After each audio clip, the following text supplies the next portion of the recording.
Peer Kamil episode 9 part 1۔ کیا ہوا ہے سالار؟ یونیورسٹی کھلتے ہی پہلے دن سینڈرا نے اسے دیکھتے ہی کہا مجھے کچھ بھی نہیں ہوا۔ سالار نے مسکرانے کی کوشش کی۔ تم بیمار رہے ہو؟ اسے تشویش ہوئی۔ ہاں تھوڑا بہت، مگر مجھے تو نہیں لگتے کہ تم تھوڑے بہت بیمار ہوئے ہو۔ تمہارا وزن کم ہو گیا ہے اور آنکھوں کے گرد ہلکے پڑے ہوئے۔ کیا بیماری تھی تمہیں؟ کچھ نہیں، تھوڑا سا بخار اور فوڈ پوائزننگ۔ پھر وہ مسکرایا۔ تم پاکستان گئے ہوئے تھے؟ نہیں، یہی تھا، مگر میں نے تو تمہیں نیو یارک جانے سے پہلے کئی بار رنگ کیا، ہمیشہ آنسر فون ہی ملا۔ تم یہ ریکارڈ کروا دیتے کہ تم پاکستان جا رہے ہو۔ Just stop it. وہ بے اختیار جھنجھلایا۔ سوال پر سوال کرتی جا رہی ہو تم۔ سینڈرا حیرانی سے اس کا چہرہ دیکھنے لگی۔ تم میری بیوی تو نہیں ہو کہ اس طرح کی بات کر رہی ہو مجھ سے؟ سالار کیا ہوا؟ کچھ نہیں ہوا، بس تم ختم کرو یہ ساری بات۔ کیا ہوا، کیوں ہوا، کہاں رہے، کیوں رہے؟ ربش۔ سینڈرا چند لمحے بول نہیں سکی۔ اسے اندازہ نہیں تھا کہ وہ اس طرح ریئیکٹ کرے گا۔ سینڈرا اس دن اس سے یہ سارے سوال پوچھنے والی اکیلی نہیں تھی۔ اس کے تمام دوست اور جاننے والوں نے اسے دیکھتے ہی کچھ اس طرح کے سوال، تبصرے یا تاثرات دیے تھے۔ وہ دن ختم ہونے تک بری طرح جھجلاہٹ کا شکار ہو چکا تھا، اور کسی حد تک مشتعل بھی۔ وہ کم از کم ان کے سوالوں کو سننے کے لیے یونیورسٹی نہیں آیا تھا۔ اس طرح کے تبصرے اسے بار بار یاد دہانی کرا رہے تھے کہ اس کے ساتھ کچھ نہ کچھ غلط ضرور ہو چکا ہے، اور وہ ان احساسات سے چھٹکارا پانا چاہتا ہے۔ مووی دیکھنے کا پروگرام اس ویکینڈ پر چلو گے؟ دانش اس دن اس کے پاس آیا ہوا تھا۔ ہاں چلوں گا، سالار تیار ہو گیا۔ پھر تم تیار رہنا، میں تمہیں پک کر لوں گا۔ دانش نے پروگرام طے کیا۔ دانش پروگرام کے مطابق اسے لینے آ گیا تھا۔ وہ کئی ہفتوں کے بعد کسی سینما میں مووی دیکھنے کے لیے آیا تھا۔ اس کا خیال تھا کم از کم اس رات وہ ایک اچھی تفریح میں کچھ وقت گزار سکے گا، مگر مووی شروع ہونے کے 10 منٹ بعد اسے وہاں بیٹھے بیٹھے اچانک شدید قسم کی گھبراہٹ ہونے لگی۔ سامنے اسکرین پر نظر آنے والے کردار اسے کٹ پتلے نظر آنے لگے، جن کے حرکات و آوازوں کو وہ سمجھنے سے قاصر تھا۔ وہ کچھ بھی کہے بغیر بہت آہستگی کے ساتھ اٹھ کر باہر آ گیا۔ وہ پارکنگ میں بہت دیر تک دانش کی گاڑی کے بونٹ پر بیٹھا رہا، پھر ایک ٹیکسی لے کر اپنے اپارٹمنٹ واپس آ گیا۔ پروفیسر رابنسن اپنا لیکچر شروع کر چکے تھے۔ سالار نے اپنے سامنے پڑے پیپر پر تاریخ اور ٹاپک لکھا۔ وہ اکنامک ری ایکشن کے حوالے سے بات کر رہے تھے۔ سالار ہمیشہ کی طرح ان پر نظریں جمائے ہوئے تھا، مگر اس کا ذہن غیر حاضر تھا۔ یہ اس کی زندگی میں پہلی بار ہوا تھا۔ وہ انہیں دیکھتے ہوئے کہیں اور پہنچ گیا تھا۔ کہاں، وہ یہ بھی نہیں بتا سکتا تھا۔ ایک امیج سے دوسرے امیج، دوسرے سے تیسرے، ایک سین سے دوسرے، دوسرے سے تیسرے، ایک آواز سے دوسری، دوسری سے تیسری۔ اس کا سفر کہاں سے شروع ہوا اور کہاں نہیں۔ سالار چلنا نہیں ہے؟ سینڈرا نے اس کا کندھا ہلایا۔ وہ چونک گیا۔ کلاس خالی تھی، صرف سینڈرا اس کے پاس بیٹھی ہوئی تھی۔ اس نے بے یقینی سے خالی کلاس کو اور پھر وال کلاک کو دیکھا، پھر اپنے رسٹ واچ کو۔ پروفیسر رابنسن کہاں گئے؟ بے اختیار اس کے منہ سے نکلا۔ کلاس ختم ہو گئی ہے، وہ چلے گئے۔ سینڈرا نے کچھ حیران ہوتے ہوئے اسے دیکھا۔ کلاس ختم ہو گئی؟ اسے جیسے یقین نہیں آیا۔ ہاں، سالار نے بے اختیار اپنی آنکھوں کو مسلا اور پھر اپنی سیٹ کی پشت سے ٹیک لگائی۔ واحد چیز جو اسے پروفیسر رابنسن کے لیکچر میں یاد تھی وہ صرف ٹاپک تھا۔ اس کے بعد وہ نہیں جانتا تھا کہ انہوں نے کیا کہا تھا۔ تم کچھ اپسیٹ ہو؟ سینڈرا نے پوچھا۔ نہیں کچھ نہیں، میں کچھ دیر کے لیے یہاں اکیلا بیٹھنا چاہتا ہوں۔ اوکے، سینڈرا نے اسے دیکھتے ہوئے کہا اور اپنی چیزیں اٹھا کر باہر چلی گئی۔ وہ اپنے سینے پر بازو باندھے سامنے نظر آنے والے رائٹنگ بورڈ کو دیکھنے لگا۔ آج یہ تیسری کلاس تھی جس میں اس کے ساتھ یہ ہوا تھا۔ اس کا خیال تھا یونیورسٹی دوبارہ جوائن کرنے کے بعد سب کچھ معمول پر آ جائے گا، وہ ڈپریشن کے اس فیز سے باہر آ جائے گا جس کا وہ تب تک شکار تھا، مگر ایسا نہیں ہوا۔ وہ یونیورسٹی میں بھی مکمل طور پر ذہنی انتشار کا شکار تھا، جس میں وہ اتنے دنوں سے تھا۔ پہلی بار اس کا دل پڑھائی سے بھی اچاٹ ہو رہا تھا۔ وہاں ہر چیز اسے مصنوعی لگ رہی تھی۔ وہ زندگی میں پہلی بار صحیح معنوں میں ڈپریشن کا شکار ہوا تھا۔ Studies, university, friends, club, partners, restaurants, سیر و تفریح، ہر چیز اس کے لیے بے معنی ہو کر رہ گئی تھی۔ اس نے دوستوں سے ملنا یکدم چھوڑ دیا۔ آنسر فون پر اکثر اس کا پیغام ہوا کرتا کہ وہ گھر پر نہیں ہے۔ وہ فرینڈز کے اصرار پر ان کے ساتھ کہیں جانے کا پروگرام بنا لیتا تھا اور پھر ایک دم جانے سے انکار کر دیتا۔ چلا بھی جاتا تو کسی وقت بھی بغیر بتائے اٹھ کر واپس آ جاتا۔ وہ یونیورسٹی میں بھی یہی کر رہا تھا۔ ایک دن جاتا، 2 دن غائب رہتا، ایک پیریڈ لیتا، اگلے 2 پیریڈ چھوڑ دیتا۔ اپنے اپارٹمنٹ میں کبھی کبھار وہ سارا دن بیڈ پر لیٹے ہوئے گزار دیتا۔ بعض دفعہ وہ فلم دیکھنا شروع کرتا اور 1.5-2 گھنٹے بعد بھی اس کی سمجھ میں یہ نہیں آتا کہ وہ کیا کر رہا ہے۔ ٹی وی چینلز گھماتے ہوئے وہ اسی کیفیت کا شکار رہتا۔ اس کی بھوک ختم ہو گئی تھی۔ کوئی چیز کھانا شروع کرتا اور پھر یکدم اس کا دل ڈوب جاتا۔ وہ اسی طرح اسے چھوڑ دیتا۔ بعض دفعہ پورا دن کچھ بھی نہیں کھاتا تھا، صرف یہ کہ بعد دیگر کافی کے کپ اپنے اندر انڈیلتا رہتا۔ وہ چین اسموکر نہیں تھا، مگر ان دنوں بن گیا تھا۔ وہ اپنی چیزیں بہت قرینی سے رکھنے کا عادی تھا، مگر ان دنوں اس کا اپارٹمنٹ گندگی کی مثال تھا اور اسے ان بکھری ہوئی چیزوں کو دیکھ کر کوئی الجھن نہیں ہو رہی تھی۔ اس نے اپنے بہن بھائیوں اور والدین سے بھی گفتگو بہت مختصر کر دی تھی۔ وہ فون پر بولتے رہتے، وہ دوسری طرف کچھ کہے بغیر خاموشی سے سنتا رہتا، ہوں ہاں میں جواب دے دیتا۔ اس کے پاس انہیں بتانے کے لیے، ان کے ساتھ شیئر کرنے کے لیے ایک دم سب کچھ ختم ہو گیا تھا، اور اسے ان میں سے ایک بات کی بھی وجہ معلوم نہیں تھی، اور اسے یہ بات بھی معلوم تھی کہ اس کی ان تمام کیفیات اور حالت کا تعلق امامہ ہاشم سے ہے۔ نہ وہ اس کی زندگی میں آتی، نہ اس کے ساتھ یہ سب کچھ ہوتا۔ پہلے وہ اسے ناپسند کرتا تھا، اب اسے امامہ سے نفرت ہونے لگی تھی۔ پچھتاوا، جو ہلکا سا احساس کچھ عرصے اس کے ساتھ رہا، وہ غائب ہو گیا تھا۔ اس کے ساتھ جو ہوا ٹھیک ہوا، میں نے جو اس کے ساتھ کیا ٹھیک کیا، اس کے ساتھ اس سے زیادہ برا ہونا چاہیے تھا، وہ خود ہی اپنے آپ سے کہتا رہتا۔ اسے امامہ ہاشم کی زبان سے نکلے ہوئے ہر لفظ، ہر حرف، ہر جملے سے نفرت تھی۔ اسے اس کی باتیں یاد آتی، اس کی نیند غائب ہو جاتی، ایک عجیب سی وحشت اسے گھیر لیتی۔ اس نے اس رات جن باتوں کا مذاق اڑایا تھا، وہ اب ہر وقت اسے کانوں میں گونجنے لگتی تھی۔ کیا میں پاگل ہو رہا ہوں؟ کیا میں اپنے ہوش آواز آہستہ آہستہ کھوتا جا رہا ہوں؟ کیا میں شیزوفرینیا کا شکار ہوں؟ بعض دفعہ اسے بیٹھے بٹھائے خوف محسوس ہونے لگتا۔ ہر چیز کی بے معنویت بڑھتی جا رہی تھی، ہر چیز کی بے مقصدیت اور عیاں ہو رہی تھی۔ وہ کہاں تھا، کیا تھا، کیوں تھا، کہاں کھڑا تھا، کیوں کھڑا تھا؟ اسے ہر وقت یہ سوالات تنگ کرنے لگے۔ کیا ہوگا اگر میں ییل سے ایک MBA ڈگری لے لوں گا؟ بہت اچھی جاب مل جائے گی، کوئی فیکٹری شروع کر لوں گا، پھر کیا یہ وہ کام تھا جس کے لیے مجھے زمین پر اتارا گیا؟ 150+ کے IQ لیول کے ساتھ کہ میں چند اور ڈگریاں لوں، شاندار سا بزنس کروں، شادی کروں، بچے پیدا کروں، عیش کروں، پھر مر جاؤں، بس۔ اس نے زندگی میں 4 دفعہ صرف اپنے تجسس کے لیے موت کے تجربے سے گزرنے کی کوشش کی تھی، مگر اب شدید ڈپریشن کے عالم میں بھی وہ خودکشی کی کوشش نہیں کر رہا تھا۔ 24 گھنٹے موت کے بارے میں سوچنے کے باوجود بھی وہ اسے چھونا نہیں چاہتا تھا۔ لیکن اگر اس سے کوئی یہ پوچھ لیتا کہ کیا وہ زندہ رہنا چاہتا ہے، تو وہ ہاں میں جواب دینے میں بھی تامل کرتا۔ وہ زندہ رہنا نہیں چاہتا تھا کیونکہ وہ زندگی کے مفہوم کو نہیں جانتا تھا۔ وہ مرنا نہیں چاہتا تھا کیونکہ موت کے مفہوم سے بھی واقف نہیں تھا۔ وہ کسی خلا میں معلق تھا، کسی درمیان والی جگہ میں، کسی بیچ والی کیفیت میں، زندہ رہتے ہوئے مردہ، مردہ ہوتے ہوئے زندہ۔ وہ سرشاری کی انتہا پر پہنچ رہا تھا، لمحہ بلمحہ۔ 150+ IQ لیول رکھنے والا وہ شخص جو اپنے سامنے کہی اور انسنی کی جانے والی کوئی بھی چیز نہیں بھلا سکتا تھا۔ سگریٹ کا دھواں اڑاتے، بیئر کے گھونٹ لیتے، نائٹ کلب میں رقص کرتے، مہنگے ریسٹورنٹ میں ڈنر کرتے، اپنی گرل فرینڈ کے ساتھ رات گزارتے، وہ صرف ایک بات سوچتا رہتا، کیا زندگی کا مقصد یہی ہے؟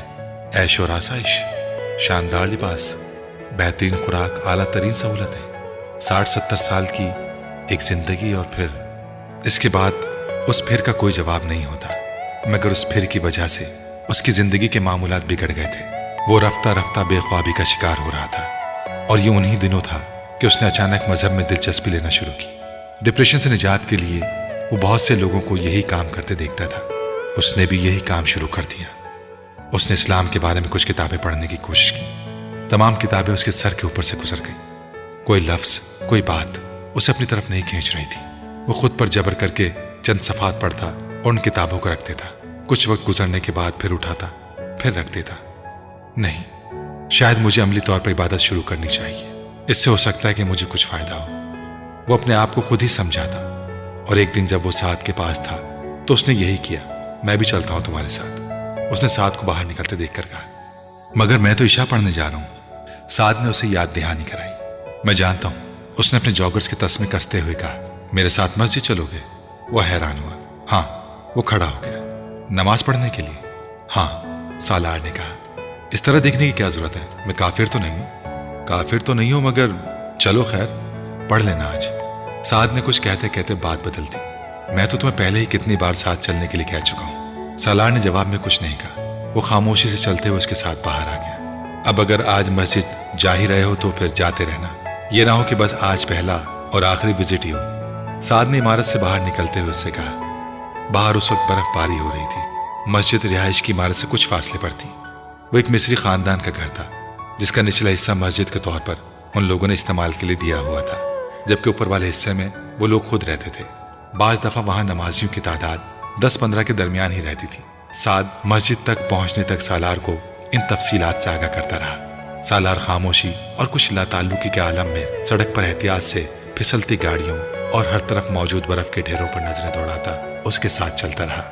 5-7 منٹ چلنے کے بعد ایک موڑ مڑ کر سعد ایک گھر کا دروازہ کھول کر اندر داخل ہو گیا۔ دروازہ بند تھا مگر لاک نہیں تھا۔ سعد نے دروازے پر دستک دی تھی اور نہ ہی کسی سے اجازت مانگی تھی۔ بڑے مانوس سے انداز میں اس نے دروازے کا ہینڈل گھمایا اور پھر اندر داخل ہو گیا۔ سالار نے اس کی پیروی کی۔ تم وضو کر لو، سعد نے اچانک اسے مخاطب کیا اور پھر اسے ساتھ لے کر ایک دروازہ کھول کر ایک باتھ روم میں داخل ہو گیا۔ سعد کی زیر نگرانی جب تک وہ وضو کے آخری حصے تک پہنچتا ٹھنڈا پانی گرم میں تبدیل ہو چکا تھا۔ اپنے بالوں کا مسح کرتے کرتے وہ ایک بار پھر ٹھٹکا۔ سعد سمجھا اسے صحیح طریقہ نہیں پتا۔ اس نے ایک بار پھر اسے ہدایت کی۔ وہ خالی اس ذہنی کے عالم میں اپنے ہاتھوں کو ایک بار پھر حرکت دینے لگا۔ گدی تک ہاتھ پھیرتے ہوئے اس کا ہاتھ گردن میں موجود زنجیر سے ٹکرایا۔ اس کی نظر بے اختیار سامنے آئینے میں گئی۔ وہ ایک بار پھر کہیں اور پہنچ چکا تھا۔ سعد نے اس سے کچھ کہا تھا، اس بار اس نے نہیں سنا۔ کمرے میں موجود 10 افراد 2 صفوں میں کھڑے ہو رہے تھے۔ وہ سعد کے ساتھ پچھلی صف میں کھڑا ہو گیا۔ امام صاحب نے امامت شروع کر دی۔ سب کے ساتھ اس نے بھی نیت کی۔ نماز سے واقعی سکون ملتا ہے۔ اس نے کوئی 2 ہفتے پہلے ایک لڑکے کو نماز کے مسئلے پر سعد کے ساتھ بحث میں الجھا پایا تھا۔ مجھے تو ملتا ہے، سعد نے کہا۔ میں تمہاری بات نہیں کر رہا، میں سب کی بات کر رہا ہوں، سب کو ملتا ہے۔ اس لڑکے نے کہا تھا، یہ منحصر ہے کہ سب کتنا انوالو ہو کر نماز پڑھتے ہیں۔ سالار بڑے اکتائے ہوئے انداز میں ان کی بحث کسی مداخلت یا تبصرے کے بغیر سنتا رہا۔ اس وقت وہ لاشعوری طور پر نماز میں انہماک پیدا کرنے کی کوشش کر رہا تھا۔ سکون، میں واقعی دیکھنا چاہتا ہوں کہ نماز سے سکون کیسے ملتا ہے۔ اس نے رکوع میں جاتے ہوئے اپنے دل میں سوچا، پھر اس نے پہلا سجدہ کیا۔ اس کے اضطراب اور بے چینی میں یک بہ یک اضافہ ہو گیا۔ جن الفاظ کو وہ امام صاحب کی زبان سے سن رہا تھا وہ بہت نامانوس سے لگ رہے تھے۔ جو لوگ اس کے ارد گرد کھڑے تھے وہ اسے ناآشنا لگ رہے تھے۔ جس ماحول میں وہ موجود تھا وہ اسے غیر فطری لگ رہا تھا۔ وہ جو کچھ کر رہا تھا وہ اسے منافقت محسوس ہو رہی تھی۔ ہر سجدے کے ساتھ اس کے دل و دماغ کا بوجھ بڑھتا جا رہا تھا۔ اس نے پہلی 4 رکعتیں بمشکل ختم کی۔ سلام پھیرنے کے دوران اس نے اپنے دائیں جانب والے ادھیڑ عمر شخص کے گالوں پر آنسو دیکھے۔ اس کا دل وہاں سے بھاگ جانے کو چاہا۔ وہ جی کڑا کر کے ایک بار پھر کھڑا ہو گیا۔ اس نے ایک بار پھر نماز میں پوری طرح منہمک ہونے کی کوشش کی۔ اس بار میں پڑھی جانے والی آیت کے ہر لفظ پر غور کروں گا۔ شاید اس طرح اس کی سوچ کا تسلسل ٹوٹ گیا۔ نیت کی جا رہی تھی، اس کا دل مزید اچاٹ ہو گیا۔ سر کا بوجھ بڑھتا جا رہا تھا۔ اس نے آیت کے مفہوم پر غور کرنے کی کوشش کی۔ الحمدللہ رب العالمین، سورہ فاتحہ کی تلاوت شروع ہوئی۔ الرحمن الرحیم۔ اس نے توجہ مرکوز رکھنے کی پوری کوشش کی۔ مالک یوم الدین۔ توجہ بھٹکی۔ ایاک نعبد و ایاک نستعین۔ اسے سورہ فاتحہ کا ترجمہ آتا تھا۔ اس نے چند دن پہلے ہی پڑھا تھا۔ اہدنا الصراط المستقیم، سیدھا راستہ۔ اس نے ذہن میں دہرایا، صراط المستقیم، سیدھا راستہ۔ اس کا دل چاہا وہاں سے بھاگ جائے۔ اس نے وہاں نماز جاری رکھنے کی ایک آخری کوشش کی۔ صراط الذی انعمت۔ اس کا ذہن ایک بار پھر پیچھے گیا، علیہم غیر المغضوب علیہم ولا الضالین۔ اس نے اپنے بندھے ہوئے ہاتھ کھولے۔ وہ آخری صف میں تھا۔ بہت آہستگی سے چند قدم پیچھے گیا اور صف سے نکل گیا۔ یہ کام میں نہیں کر سکتا، میں نماز نہیں پڑھ سکتا۔ اس نے جیسے اعتراف کیا۔ بہت خاموشی کے ساتھ وہ پیچھے ہوتا گیا۔ باقی لوگ اب رکوع میں جا رہے تھے۔ وہ مڑ کر دبے قدموں مگر تیز رفتاری سے باہر نکل گیا۔ مسجد سے نکلتے ہوئے اس کے جاگرز اس کے ہاتھ میں تھے۔ غائب دماغی کے عالم میں وہ باہر سیڑھیوں پر کھڑے ہو کر چند لمحے ادھر ادھر دیکھتا رہا۔ اس کے بعد وہ سیڑھیاں اتر گیا۔ پاؤں میں جرابیں اور ہاتھوں میں جاگرز پکڑے وہ خالی اس ذہنی کے عالم میں عمارت کی عقبی دیوار کی طرف آ گیا۔ وہاں بھی ایک دروازہ اور کچھ سیڑھیاں نظر آ رہی تھیں، مگر وہ سیڑھیاں برف سے ہٹی ہوئی تھیں۔ دروازے پر موجود لائٹ بھی روشن نہیں تھی۔ اس نے جھک کر سب سے اوپر والی سیڑھی کو اپنے جاگرز کے ساتھ صاف کیا اور برف صاف کرنے کے بعد وہاں بیٹھ گیا۔ کچھ دیر پہلے ہونے والی برف باری اب ختم ہو چکی تھی۔ اس نے سیڑھی پر بیٹھ کر اپنے جاگرز پہن لیے۔ تسمے کسنے کے بعد ایک بار پھر سیدھا ہو کر دروازے سے ٹیک لگا کر بیٹھ گیا۔ اس کے دونوں ہاتھ جیکٹ کی جیبوں میں تھے۔ جیکٹ سے ساتھ لگے ہوئے ہڈ کو وہ سر پر چڑھا چکا تھا۔ سامنے سڑک پر اکا دکا گاڑیوں کی آمد و رفت جاری تھی۔ وہ سیڑھیوں پر اپنی ٹانگیں پھیلائے، اپنے پشت دروازے سے ٹیک لگائے ان اکا دکا گاڑیوں اور فٹ پاتھ پر چلنے والے لوگوں کو دیکھنے لگا۔ وہاں اس سرد اور قہر آلود رات میں کھلے آسمان کے نیچے بیٹھے ہوئے وہ کچھ دیر پہلے مسجد کے گرم کمرے میں زیادہ سکون محسوس کر رہا تھا۔ کم از کم بہتر ضرور محسوس کر رہا تھا۔ اس نے جیب میں ہاتھ ڈال کر لائٹر نکالا اور اسے جلا کر اپنے پیروں کے قریب سیڑھیوں پر پڑی برف کو پگھلانے لگا۔ کچھ دیر تک اسی سرگرمی میں مشغول رہا، پھر جیسے اس نے اکتا کر لائٹر دوبارہ جیب میں ڈال لیا۔ جس وقت وہ سیدھا ہوا اس نے اپنے بالکل سامنے ایک عورت کو کھڑا پایا۔ وہ یقیناً اس وقت وہاں آ کر کھڑی ہوئی تھی جس وقت وہ سیڑھیوں پر جھکا اپنے دونوں پاؤں کے درمیان موجود برف کو لائٹر سے پگھلا رہا تھا۔ وہ نیم تاریکی میں بھی اس کے چہرے کی مسکراہٹ کو دیکھ سکتا تھا۔ وہ منی اسکرٹ اور ایک مختصر بلاؤز میں ملبوس تھی۔ اس نے فر کوٹ پہنا ہوا تھا، مگر وہ فر کوٹ آگے سے دانستہ طور پر کھلا چھوڑا گیا تھا۔ وہ فر کوٹ کی دونوں جیبوں میں ہاتھ ڈالے سالار کے بالکل سامنے بڑے اسٹائل سے کھڑی تھی۔ سالار نے سر سے لے کر پاؤں تک اسے دیکھا۔ اس کی لمبی ٹانگیں اس سردی میں بھی برہنہ تھی۔ اس کے عقب میں موجود دکانوں کی روشنیوں کے بیک گراؤنڈ میں اس کی ٹانگیں یکدم بہت نمایاں ہو رہی تھیں۔ اس کی ٹانگیں بہت خوبصورت تھیں۔ کچھ دیر تک وہ ان سے نظریں نہیں ہٹا سکا۔ اس عورت کے پیروں میں بوٹ نما ہائی ہیل کے جوتے تھے۔ سالار حیران تھا کہ وہ برف کے اس ڈھیر پر ان جوتوں کے ساتھ کیسے چلتی ہوگی۔ I charge 50 for 1 hour، اس عورت نے بڑے دوستانہ انداز میں کہا۔ سالار نے اس کی ٹانگوں سے نظریں ہٹا کر اس کے چہرے کو دیکھا۔ اس کی نظریں ایک بار پھر اس کی ٹانگوں پر گئیں۔ کئی سالوں پہلے پہلی بار اسے کسی پر ترس آیا۔ کیا مجبوری تھی کہ وہ اس برف باری میں بھی اس طرح برہنہ پھرنے پر مجبور تھی، جبکہ وہ اس موٹی جینز میں بھی سردی کو اپنی ہڈیوں میں گھستے محسوس کر رہا تھا۔ اوکے $40۔ اس خاموش کو دیکھ کر اس عورت کو اندیشہ ہوا کہ شاید وہ قیمت اس کے لیے قابل قبول نہیں تھی، اس لیے اس نے فوراً اس میں کمی کر دی۔ سالار جانتا تھا کہ $40 بھی زیادہ تھے۔ وہ سڑک پر $20 میں بھی 1 گھنٹے کے لیے کسی لڑکی کو حاصل کر سکتا تھا۔ وہ 35-40 کی تھی اور بات کرتے ہوئے محتاط نظروں سے سڑک پر ادھر ادھر دیکھ رہی تھی۔ سالار جانتا تھا یہ احتیاط کسی پولیس یا پولیس والے کے لیے تھی۔ Okay 30، no more bargaining, take it or leave it. سالار کی خاموشی نے اس کی قیمت کو کچھ اور کم کیا۔ سالار نے اس بار کچھ کہے بغیر اپنی جیکٹ کے اندر کی جیب میں ہاتھ ڈالا اور وہاں موجود چند کرنسی نوٹ نکال کر اس کی طرف بڑھا دیے۔ اس کے پاس اس وقت والیٹ نہیں تھا۔ اس عورت نے حیرانی سے اسے دیکھا اور پھر ان نوٹوں کو اس کے ہاتھ سے جھپٹ لیا۔ وہ پہلا گاہک تھا جو اسے ایڈوانس پیمنٹ کر رہا تھا، اور وہ بھی $50، جبکہ وہ اپنی قیمت کم کر چکی تھی۔ تم میرے ساتھ چلو گے یا میں تمہارے ساتھ؟ وہ بڑی بے تکلفی سے اس سے پوچھ رہی تھی۔ نہ میں تمہارے ساتھ چلوں گا نہ تم میرے ساتھ، بس تم یہاں سے جاؤ۔ سالار نے ایک بار پھر سڑک کے دوسری طرف موجود دکانوں پر نظریں جماتے ہوئے کہا۔ وہ عورت بے یقینی سے اسے دیکھتی رہی۔ واقعی؟ ہاں، سالار نے بے تاثر لہجے میں کہا۔ تو پھر تم نے یہ کیوں دیے ہیں؟ اس عورت نے اپنے ہاتھ میں پکڑے نوٹوں کی طرف اشارہ کیا۔ تاکہ تم میرے سامنے سے ہٹ جاؤ۔ میں سڑک کے اس پار دکانیں دیکھنا چاہتا ہوں اور تم اس میں رکاوٹ بن گئی ہو، اس نے سر مہری سے کہا۔ عورت بے اختیار قہقہ لگا کر ہنسی۔ تم اچھا مذاق کر لیتے ہو، کیا میں باقی چلی جاؤں؟ ہاں۔ وہ عورت کچھ دیر اسے دیکھتی رہی۔ Okay, thank you honey. Salar نے اسے مڑ کر سڑک پار کرتے ہوئے دیکھا۔ وہ لاشعوری طور پر اسے جاتا دیکھتا رہا۔ وہ سڑک پار کر کے ایک دوسرے کونے کی طرف جا رہی تھی۔ وہاں ایک اور آدمی کھڑا تھا۔ سالار نے دوبارہ نظریں ان دکانوں پر جما لی۔ برف باری ایک بار پھر شروع ہو چکی تھی۔ وہ پھر بھی اطمینان سے وہیں بیٹھا رہا۔ برف اب اس کے اوپر بھی گر رہی تھی۔ وہ رات کے 2:30 بجے تک وہیں بیٹھا رہا۔ جب سڑک کے پار دکانوں کے اندر کی لائٹس اس نے یکے بعد دیگرے بند ہوتی دیکھی تو وہ اپنی جیکٹ اور جینس سے برف جھاڑتا ہوا اٹھ کھڑا ہوا۔ اگر وقفے سے وہ اپنی ٹانگ ہلا رہا نہ ہوتا تو اس وقت وہ اپنے پیروں پر کھڑا ہونے کے قابل نہیں رہ سکتا تھا۔ اس کے باوجود کھڑا ہو کر قدم اٹھانے میں اسے کچھ دقت ہوئی۔ چند منٹ وہیں کھڑا اپنے پیروں کو جھٹکتا رہا، پھر اسی طرح جیکٹ کی جیبوں میں ہاتھ ڈال کر واپس اپارٹمنٹ کی طرف جانے لگا۔ وہ جانتا تھا کہ سعد نے اسے مسجد سے نکل کر بہت ڈھونڈا ہوگا اور اس کے بعد وہ واپس چلا گیا ہوگا۔ کہاں چلے گئے تھے تم؟ سعد اسے دیکھتے ہی چلایا۔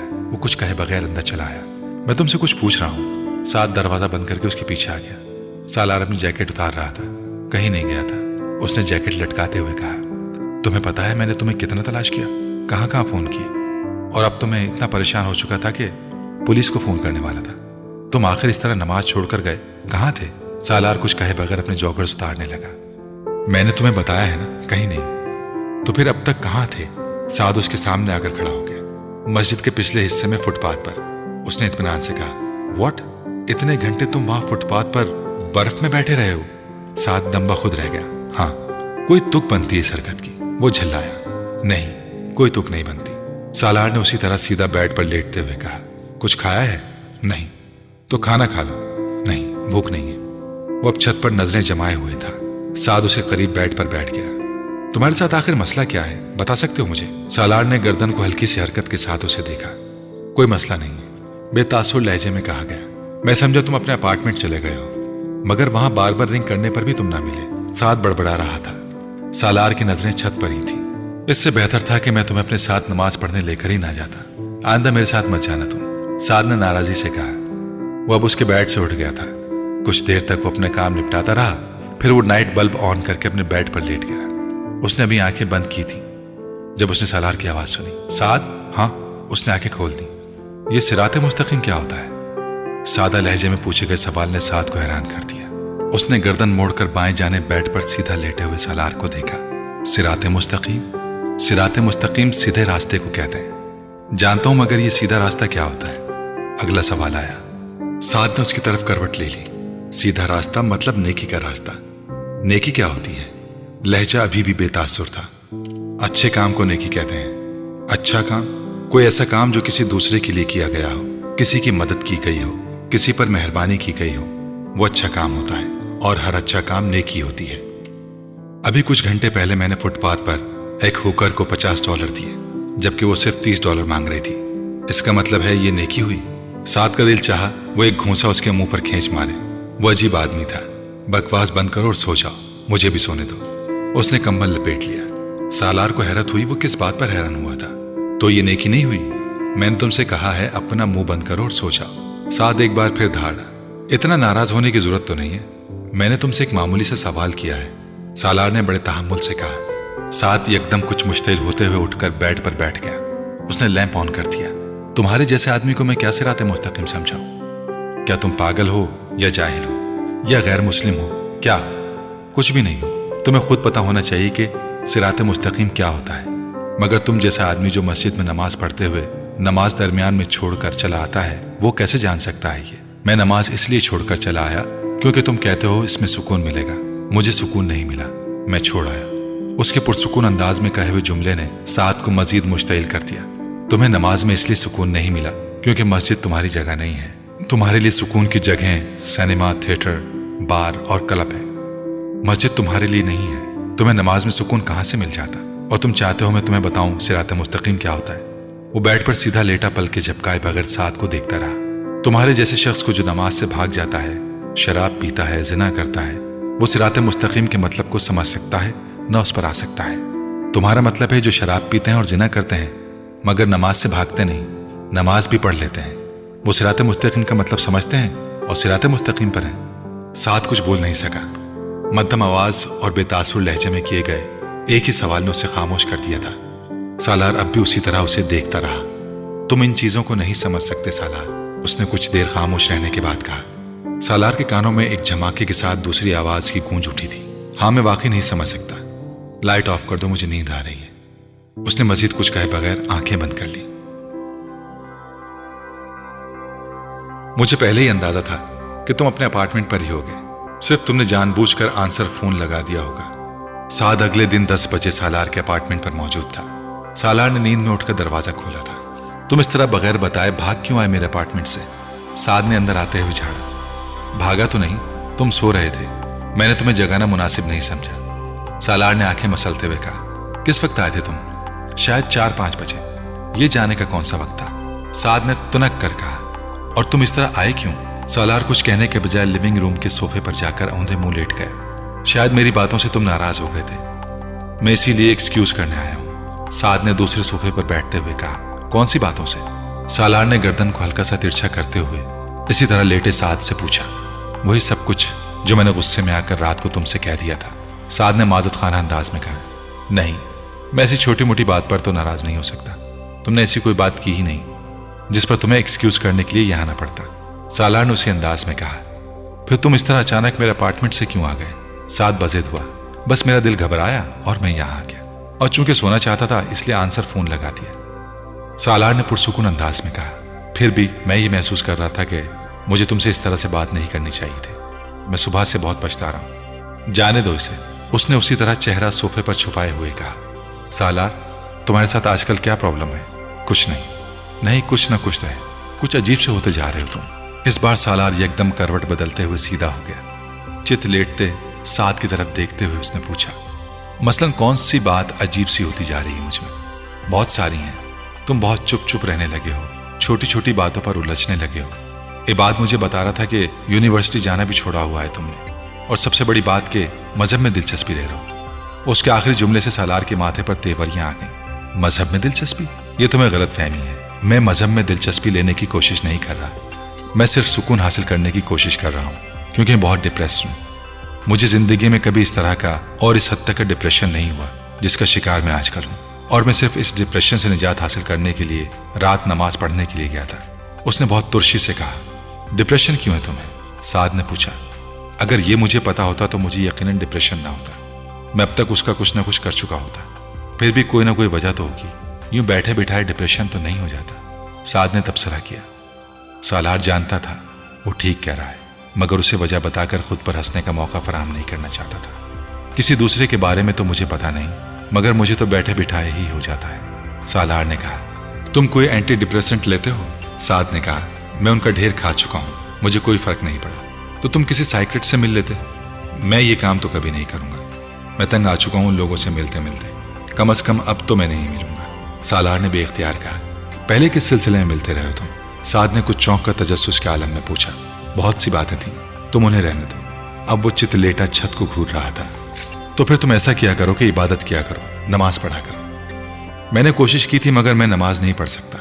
نہ مجھے وہاں کوئی سکون ملا, نہ ہی میں یہ جانتا تھا کہ میں جو پڑھ رہا ہوں وہ کیا ہے, کیوں پڑھ رہا ہوں. تو تم یہ جاننے کی کوشش کرو کہ...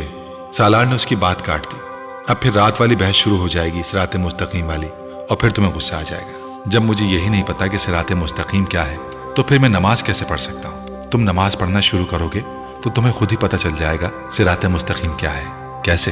تم خود ہی غلط کاموں سے بچنے لگو گے, اچھے کام کرنے لگو گے. سعد نے وضاحت کرنے کی کوشش کی.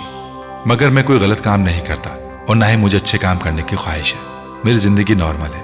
تمہیں یہ احساس بھی نہیں ہو سکتا کہ تمہارا کون سا کام صحیح ہے اور کون سا کام غلط, جب تک کہ... سالار نے اس کی بات کاٹ دی.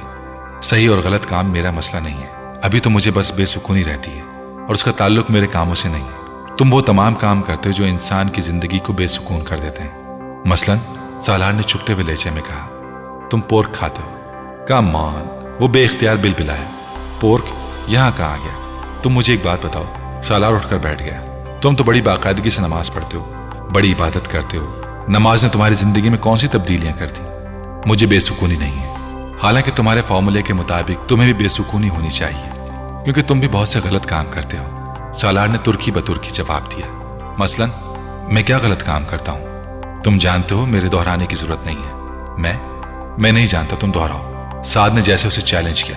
سالار اسے کچھ دیر دیکھتا رہا, پھر اس نے کہا, میں نہیں سمجھتا سعد کہ صرف عبادت کرنے سے زندگی میں کوئی بہت نمایاں تبدیلی لائی جا سکتی ہے. اچھے کاموں یا کردار کا تعلق عبادت کرنے یا نہ کرنے سے نہیں ہوتا. سعد نے اس کی بات کاٹ دی. میں اسی لیے تم سے کہتا ہوں کہ اپنے مذہب میں کچھ دلچسپی لو اور اسلام کے بارے میں کچھ علم حاصل کرو تاکہ اپنی اس غلط قسم کی فلسفی اور سوچ کو بدل سکو. میری سوچ غلط نہیں ہے. میں نے مذہبی لوگوں سے زیادہ جھوٹا, منافق اور دھوکے باز کسی کو نہیں پایا. میں امید کرتا ہوں تم برا نہیں مانو گے, مگر میں سچ کہہ رہا ہوں. اب تک مجھے 3 ایسے لوگوں سے واسطہ پڑا جو بہت مسلمان بنتے ہیں اور اسلام کی بات کرتے ہیں, اور تینوں منافق ہیں. وہ بڑی تلخی سے کہہ رہا تھا. سب سے پہلے ایک لڑکی سے ملا. وہ بھی بڑی مذہبی بنتی تھی, پردہ کرتی تھی, بڑی پارسا اور پاک باز ہونے کا ڈرامہ کرتی تھی. ساتھ میں ایک لڑکے کے ساتھ افیئر چلا رہی تھی. اپنے منگیتر کے ہوتے ہوئے اس کے لیے گھر سے بھاگ بھی گئی. اسے ضرورت پڑی تو اس نے ایک ایسے شخص کی مدد بھی لی جسے وہ برا سمجھتی تھی. یعنی اسے اپنے فائدے کے لیے استعمال کرنے میں کوئی آڑ نہیں سمجھا ان محترمہ پارسا خاتون نے. اس کے لبوں پر استہزائیہ مسکراہٹ تھی. اس کے بعد میں ایک ایسے آدمی سے ملا جس نے داڑھی رکھی ہوئی تھی. بڑا پکا اور سچا قسم کا مسلمان تھا, لیکن اس نے بھی اس لڑکی کی مدد نہیں کی جس نے اس سے بھیک مانگنے کی حد تک مدد مانگی تھی. اس نے اس لڑکی سے شادی نہیں کی جسے وہ محبت کے نام پر بیوقوف بناتا رہا. ابھی کچھ عرصہ پہلے میں یہاں امریکہ میں اس سے ملا تو اس کی داڑھی بھی غائب ہو چکی تھی, شاید اس کے اسلام کے ساتھ. وہ ہنسا. اور تیسرے تم ہو. تم بھی پورک نہیں کھاتے. صرف یہ ایک حرام کام ہے جو تم نہیں کرتے, باقی سب تمہارے لیے جائز ہے. جھوٹ بولنا, شراب پینا, زنا کرنا, کلب میں جانا, غیبت کرنا, دوسروں کا مذاق اڑانا. حالانکہ ویسے تم بہت نیک ہو, تم نے داڑھی رکھی ہوئی ہے. تم ہمارا دماغ کھا جاتے ہو اسلام کی باتیں کر کر کے. زبردستی نماز پڑھانے پر تلے رہتے ہو. ہر بات میں مذہب کا حوالہ لے کر آتے ہو. یہ آیت اور وہ حدیث, وہ آیت اور یہ حدیث. اس کے علاوہ تمہاری زبان پر اور کچھ ہوتا ہی نہیں. اور جب میں تمہارا عمل دیکھتا ہوں تو میں ذرہ بھر بھی تم سے متاثر نہیں ہوتا.